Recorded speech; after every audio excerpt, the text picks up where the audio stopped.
د رحمان بابا 14مه غزل در سره شریکوم. هر شعر یې ډېر مشهوره دی او دا غزل ډېره لویه ده. د رحمان بابا د شمېر له مخې یا د چې کومه تله ایښې ده د خپلې غزلې تر دغه یې ډېره اړولې ده. زما د شمېر له مخې په دا غزل کې 40 شعرونه راغلي دي.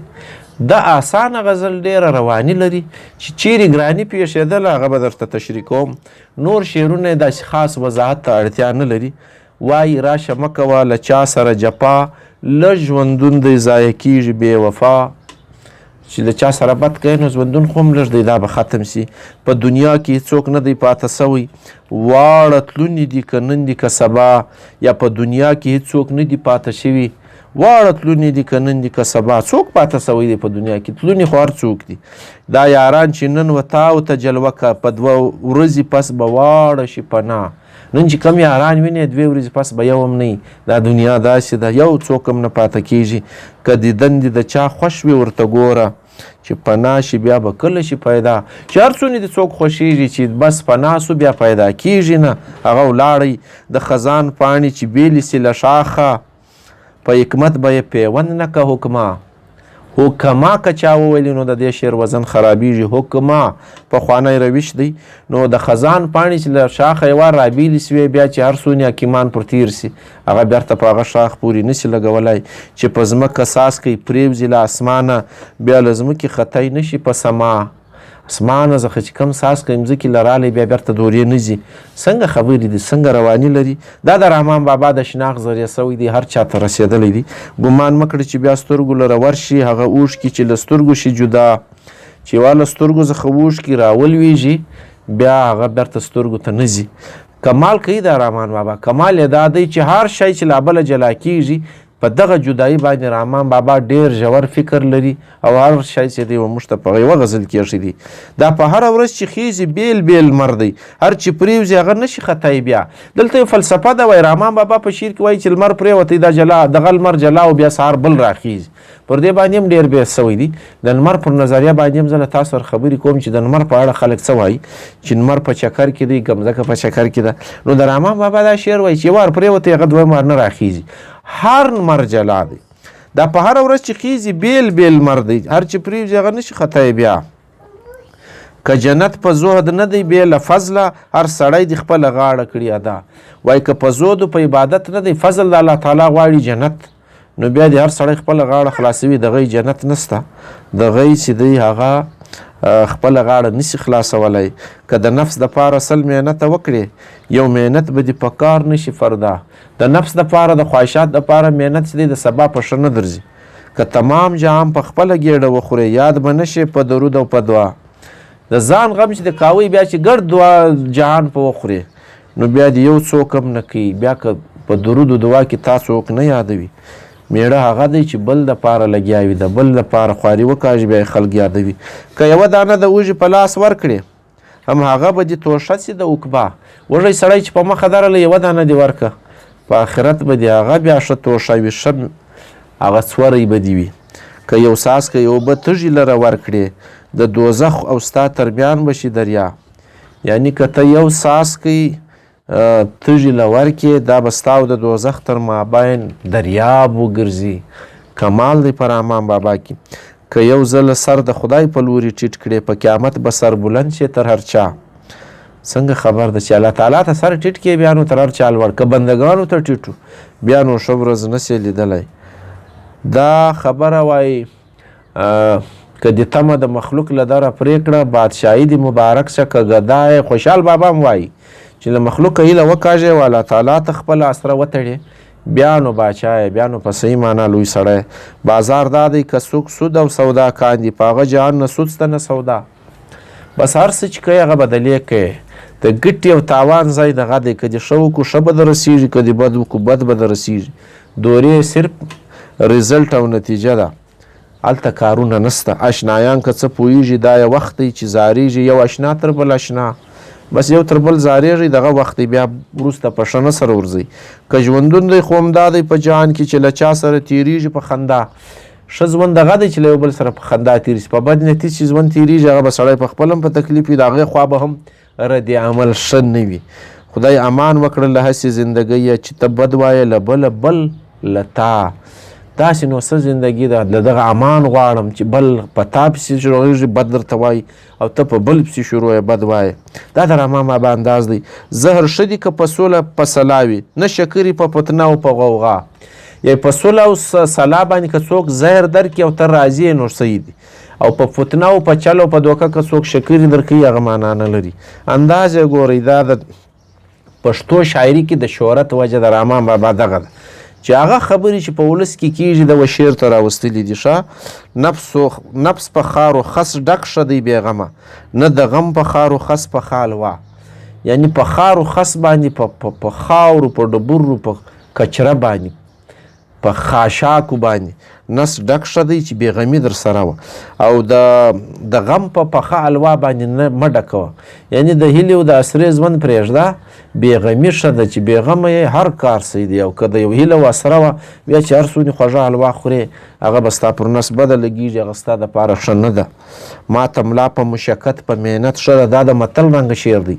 ما ته ملا په مشقت او محنت ښه ده، نه حرام امیانۍ د چا تر ملا. امیانۍ هغه د بټوې رنګه تر ملا تړل کېږي. نو وایي حرامه چې د ملا ته وتړه پیسې د کې واچوي هغه نه ده ښه. د حرامې امیانۍ یا د حرامې بټوه نن سبا پرس دغه معنا نه لري. ما ته ملا په مشقت ښه ده، ښه محنت وکړې بیا که د ملا ماته سو هغه تر دغه حرامې امیانۍ ښه ده.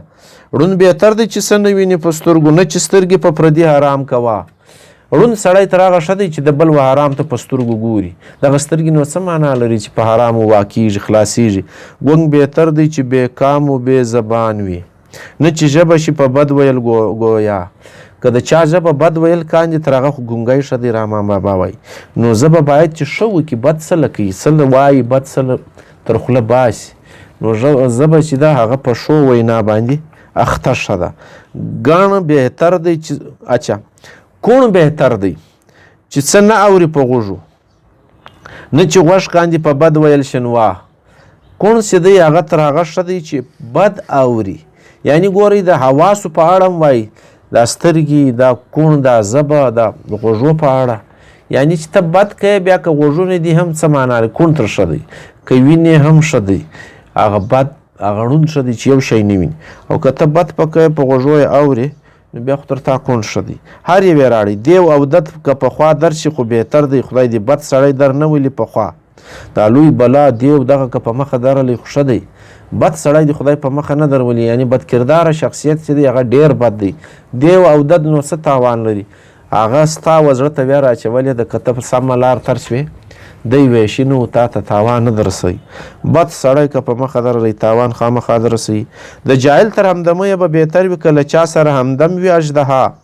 د جاهل تر یاري او همدمي خو بیا یو اژدها یو لوی مار ښه دی چې د سړي سره ملګری همیشه به تاواني یې باندې. نو دا د رحمان بابا انداز دی. که مشکل دی خو د زړونو رغول دی، سهل کار دی سود او زیان د دې دنیا. زړونه رغول تر ګردو ګران کار دی او اسانه کار دی د دنیا سود او زیان دی. تر ټولو ګران کار د خلکو زړونه جوړول یا رغول دي. د خلیل تر کعبې دا کعبه د لویه که آباد که څوک ویران حرم د زړه. هغه خبره رحمان بابا بل ځای هم کړې ده. سود او زیان د دنیا واړه سهل کار دی. خدای دې نه که څوک په سهل کار رسوا. اسانه شعر چې د ورور او د عزیز زړه پرې ازاریږي، حاصل مشه هغه خپله مدعا. ښه چې ورور او عزیز درڅه خوابدی کېږي داسې مدعا د ځان لپاره بیا مه غوښوه. یعنی چې ستا ورور نه خوښوله، ستا عزیز نه خوښوله، هغه کار نو ته څه دپاره کوې؟ هغسې درځه ناراضه کېدل وایي هغه مدعا مه کوه، هغه کار تر سر ته مه رسوه. ګاه د نورو رضا بویه ګاه یې خپله. په کار نه د همیشه خپله رضا. څنګه نصیحت دی په دې کې؟ هر کله ځان خوښي مه کوه، کله کله د بل غم منه. په دې کې هم ځان خوښي بیا له میانه وځي. کله د یو چا سره مشوره کړې بیا نو سړی ښه ژوند تېروي. غرض دا چې له یو چا سره چې ته تعلق ساتې نو کله به هغه منې، کله به ځان منې. که دې له چا سره تعلق وي ټول عمر یو ځان منې بل نه منې، هغه بیا له تا سره یارانه نه ساتي. ښه خواړه چې یو یې وخوري یو یې خوري بل ورته ګوري. ښه خواړه چې یو یې خوري بل ورته ګوري، خواړه نه دي هغه زهر دي ګویا. یو یې خوري بل ورته ګوري که هر څومره ښه خواړه نو دا څه معنا؟ دا خو زهر دي. یعنی دا بل هم په ګډ که بیا نو ښه خواړه دي چې په دواړو یې وخوراست. که شادي یو زمان وي غم تر تله، دغه هسې چارې نه کاندي دانا. داسې کارونه هوښیار سړی نه کوي چې شادي یې څه ګړی وي غم یې تر ډېره وي. هوښیار سړی داسې کارونه کوي چې شادي یې تر ډېره وي غم یې لږ وي. ښه لکه ځان هسې و بلو ته نظر کړه، لکه ستا دی هسې ځان دی د هر چا. یعنې څونې پر تا ځان ګران دی، د بل دپاره هم هغه کار کوه، د بل دپاره هم هغه چورت وهه. د ځان دپاره ښه خوښه بل ته بد دا نسي کېدی. ځان ته ښه جامه بل ته بېکار ورکوي دا نسي کېدی. قرآن وایي لن تنالوا البر حتی تنفقوا مما تحبون. نو ښه تر هغو ښه دي یا بخښم هغه وخت چې تاسو ځان له خوښوئ بل ته هم هغه خوښ کړئ. دا قرآن. نو رحمان بابا وایي ځان وګوره بیا د بل چورت وه. ځان چې پر تاسو ونې ګران دی پر بل هم ځان دغه رنګه ګران دی. منصفانو لره بویه چې انصاف که نه چنغو ته که د حرص او د هوا. انصاف چې څوک کوي هغه منصف چې دی هغه د هوا او د هوس په لاره نه ځي، هغه د انصاف کوي. بس د دوی کار دغه دی. او که دوی د هوا او هوس او د حرص په لاره ځي انصاف نه کوي هغه نو بیا تاوانونه ځینې پیښیږي. د سړي په خاطر هر څه ګرځي، نه چې وګڼي همه واړه روا. په چرتو کې خو سړي ته هر څه ورلوږي، نو داسې نه وي چې دی هر شی روا وګڼي هر شی غواړي. نو وایي د خاطر او د چرتو مه منه، د فکر مه منه، ډېر شیان روا نه دي، بس مه یې غواړه ضرورت یې نسته. دینداران دي خپل دینو ته نظر که، څوک فکرونه د ثواب څوک د خطا. هر څوک چې د ثواب څوک د خطا. په خلکو کې هم فرق دی، په دیندارانو کې هم فرق دی. خطا فکرونه کوي، خطا چرتونه وي، او د ثواب دپاره هم ډېر خلک لګیا وي. نو په دې کې هم وایي نظر لره، خدای دې نه کاندي خطا د چا له لاسه. څه نسبت دی د خطا او د عطا. غلطي دی خدای د چا څخه نه کوي. عطا خو نو مهرباني ده، او غلطي چې ده دغه خو مهرباني نه ده. نو په کار دی چې سړی مهرباني وکړي، غلطیانې نه وکړي. ښه یعنې ښه دي وکړي بد دي نه کوي. هسې نه چې سړي واړه سره سم دي. څنګه شعر دی، څوک اعلی دي څوک اوسط دي څوک ادنا. دا هم د قرآن یو آیت دی. وفضلنا بعضهم علی بعض. الله تعالی وایي ما ځینې خلک تر ځینو بهتر کړي دي، فضیلت مو ورکړی دي. نو رحمان بابا وایي سړي ګډ سره یو رنګه نه دي، څوک به لوړ وي څوک به درمیانه وي څوک به کښته وي. څوک به افسر وي څوک به چپړاسي وي څوک به په دا مابین کې کلرک وي.